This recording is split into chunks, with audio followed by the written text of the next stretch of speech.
Aj v tomto roku otvorilo Mestské kultúrne stredisko v Novom Meste nad Váhom svoje pomyselné brány pre hostí Festivalu židovskej kultúry. V dňoch 13. a 16. júna sa konal už jeho 4. ročník. Pri zostavovaní festivalového programu sme mysleli na všetky vekové kategórie a dbali na jeho multižánrový charakter. Opätovne sa nám podarilo predstaviť dve hudobné telesá, jedno domáce a jedno zahraničné. Vydali sme ďalší diel knihy Keď hviezdy nesvietili, ale zároveň sme priniesli niečo nové. Významným počinom je, že festival sa z Nového Mesta rozširuje do našich blízkych susedných miest, do Trenčína aj do Piešťan. Otvorili sme spoluprácu s moravským spolkom Hanácky Jeruzalém, osadili sme prvé Štolperštajne, ale poďme pekne po poriadku. Vo štvrtok ráno sme premietali dokumentárny film 999 Mladé ženy z prvého transportu do Osvienčimu z dielne Hedrdu Makadam. Film mapuje osudy mladých slobodných dievčat vo veku od 16 do 25 rokov, ktoré pochádzali z východného Slovenska a boli prvými, ktoré prekročili brány koncentračného tábora Osvienčim. Zaujímavosťou je, že na tvorbe tohto filmu sa podieľalo niekoľko novomešťanov. Tu sú bezprostredné reakcie niektorých návštevníkov. Ťažko sa vôbec hľadajú slova bezprostredne po tomto zážitku. To posolstvo filmu, že vo vojne nie je víťazov a ideme naspäť do lavic plných zážitkov, smutných zážitkov a myslím, že to budeme spracovávať ešte veľmi dlho a ďakujem. Na mňa veľký dojem robilo to umelecké spracovanie, bolo to nádherné, či už po tej hudobnej stránke alebo po tej vizuálnej stránke. Súhlasím so slovami pani Dolárovej, ktorá povedala, že jedenkrát vidieť je lepšie ako 1000-krát to počuť, ale hodín strávim dejepise vysvetľovaním týchto vecí. Preto si cením každú takúto aktivitu, každý takúto príležitosť vidieť a sprostredkovať študentom, ľuďom okolo mňa hrôzy vojen, pretože obávam sa, že to nebezpečenstvo je tu neustále prítomné a myslím si, že nikdy nie je dosť párovania, nikdy nie je dosť výstrach. Ja som 5 rokov prežil holokaust ako dieťa, stratil som rodinu, také niečo som nikdy vyžil. Ja musím povedať, že to je niečo výnimočné.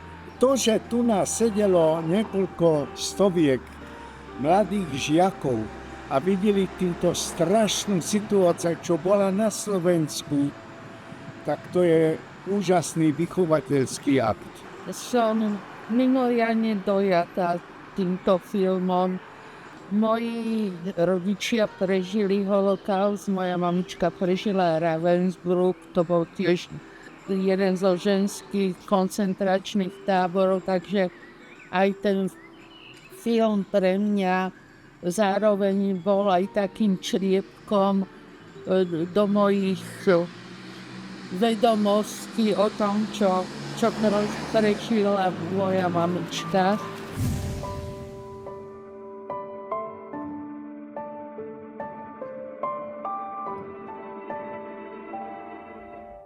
Po filme sme sa preniesli na gymnázium Milana Rastislava Štefánika a v prednáške rabín Jozef Weisse sme sa zamerali na tohto významného rabína svetového formátu, ktorý sa narodil v Plumlove, no neskôr pôsobil a zomrel v Novom Meste nad Váhom. Založil tu prvú židovskú reálku v Uhorsku. Na tradíciu tejto školy neskôr nadviazalo naše gymnázium. Naším hosťom bola pani Jana Gáborová zo spolku Hanácky Jeruzalém. O slovo sa podelila s domácim historikom Martinom Vincurským. Máme právě za sebou takovou dvojpřednášku na téma Josef Weisse, rabín. Tady tento člověk, který byl svého času velmi významný a má vlastně jeho učení přesah do současnosti, protože to byl reformátor, zejména reformátor školství, tak je rodákem z Plumlova, což je nedaleko Prostějova a Prostějovu se říkalo Hanácky Jeruzalém pro svou druhou nejpočetnější židovskou komunitu na Moravě.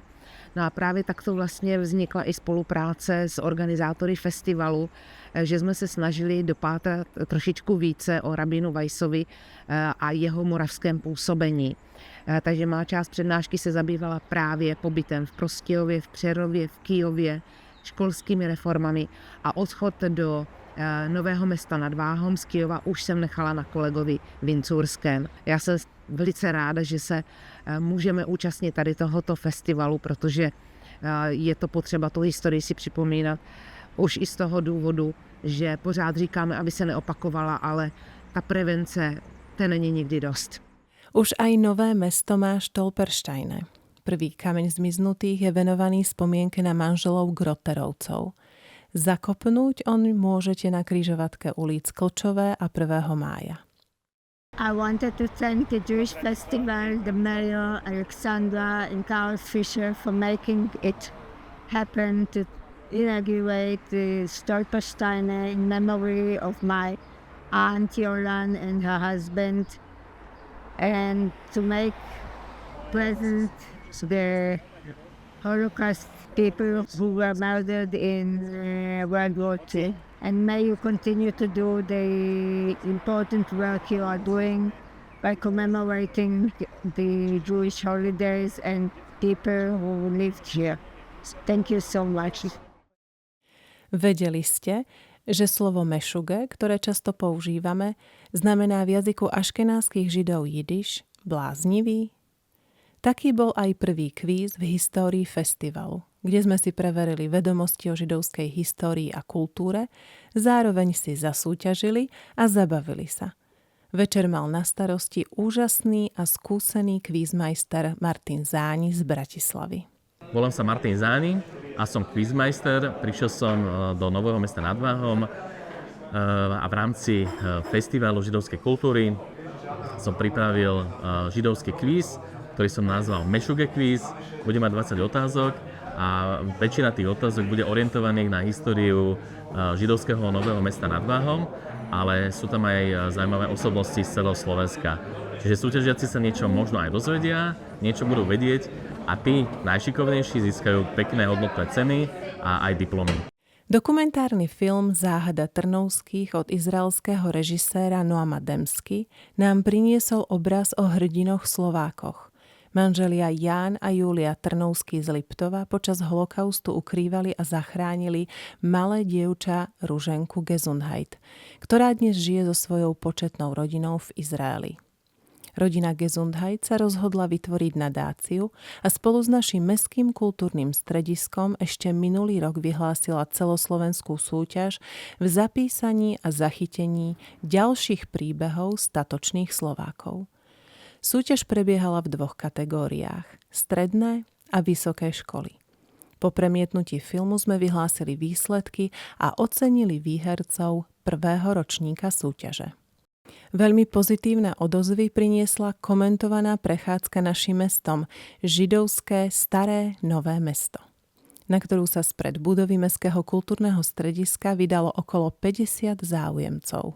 Zmyslom prehliadky Starého Nového Mesta nad Váhom, teda židovského Starého Nového Mesta nad Váhom, je zoznámiť účastníkov jednak s históriou mesta a prostredníctvom zastavení pri buď ešte existujúcich pamiatkách, ktoré sú spojené s židovskou komunitou v Novom Meste nad Váhom, alebo možno aj pri tých, ktoré už neexistujú, ale vieme o nich z historických prameňov a na týchto miestach si niečo povieme jednak o ľuďoch, ktorí tu žili, o ich osudoch a o tých samotných stavbách, aký bol ich osud a týmto spôsobom sprítomníme vlastne staré židovské Nové Mesto súčasným ľuďom, pretože mnoho vecí je zabudnutých, o mnohých veciach sa vôbec nehovorí a mnoho vecí ľudia vôbec nevedia a toto bude, si myslím, atraktívna forma prezentácie histórie Nového Mesta nad Váhom. Starozákonné biblické knihy Jób, Žalmy, Príslovia, Kazateľ a pieseň Šalamúnova v prebásnení českého novinára, publicistu a básnika Daniela Rausa predstavil novomestskému publiku v programe Biblická poézia Ján Hubinský. Keďže ilustrácie k týmto knihám pripravil Slovák akademický maliar Miro Pogran a jeho diela skrášlili výstavnú sieň Mestského kultúrneho strediska, v tomto netradičnom programe predstavila kurátorka výstavy Ela Porubenová aj jeho tvorbu. Texty zo spomínaných biblických kníh v hudobnom šate uviedlo československé kvarteto Hudba na tanieri. Ja som veľmi rád, že táto výstava tu vznikla a som veľmi rád, že existuje tento festival v Novom Meste nad Váhom. Je to úplne unikátna vec podľa mňa a zaslúži si to čo najviac pozornosti aj mediálnej, lebo pripomínať tie staré osudy židovských ľudí, ktorí zomreli počas druhej svetovej vojny a tie židovské osudy stále prehovárajú do našej prítomnosti. Táto výstava sa ale netýka tých osudov priamo, týka sa biblickej poézie. 5 kníh, v Biblii je 5 kníh poetických a každá tá kniha je o nejakej veľkej téme. Jedna je o láske, pieseň piesní, jedna je o utrpení, Job, jedna je o hľadaní zmyslu, kazateľ, jedna je o múdrosti, príslovia a jedna je o spiritualite, žalmy. A všetky tieto knihy prehovárajú k človeku obecne. Nemusí byť človek veriaci na to, aby si kládol otázku zmyslu alebo hľadal lásku. Takže táto výstava, kde má Miro Pogran svoje obrazy, tak je venovaná vlastne týmto veľkým témam. A myslím si, že si to zaslúži veľké ocenenie. Piatkový program uzatvoril koncert Schnirele Perele, piesne srdca, v podaní speváčky, skladateľky a klaviristky Karin Sarkisian, pochádzajúcej z arménskeho Jerevanu. Karin už niekoľko rokov žije a pôsobí na Slovensku. Hudobne sa pohybuje v žánri klezmer a world music. Sprevádzali ju Juraj Stieranka, husle, Matej Heinzel, klarinet a Ľubomír Gašpar, kontrabas.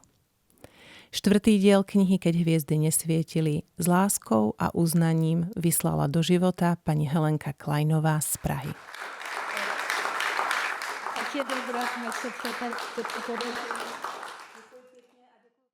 V sobotu do poludnia domáce divadelko Galéria vycestovalo s obľúbeným bábkovým predstavením do elektrárne Piešťany.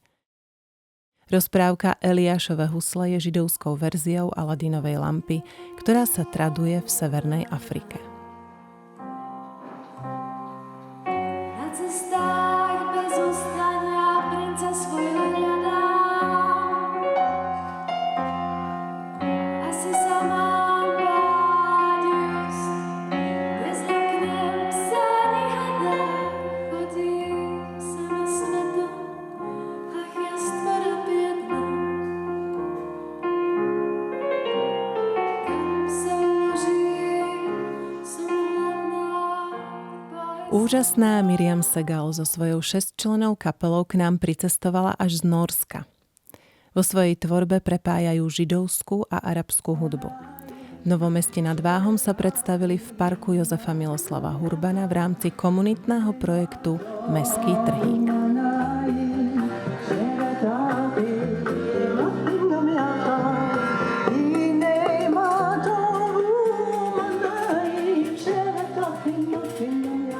Po minuloročnom silnom spoločnom čítaní žalmov predstaviteľmi jednotlivých cirkevných spoločenstiev a rabína Mišo Kapustina sme sa rozhodli pokračovať v budovaní dialógu s spoločným slávením našich dvoch významných sviatkov – Šavúot a Letnice spolu. Stretnutie moderovala Karin Vik a hudobným hosťom popoludnia bola Danka Vráblová.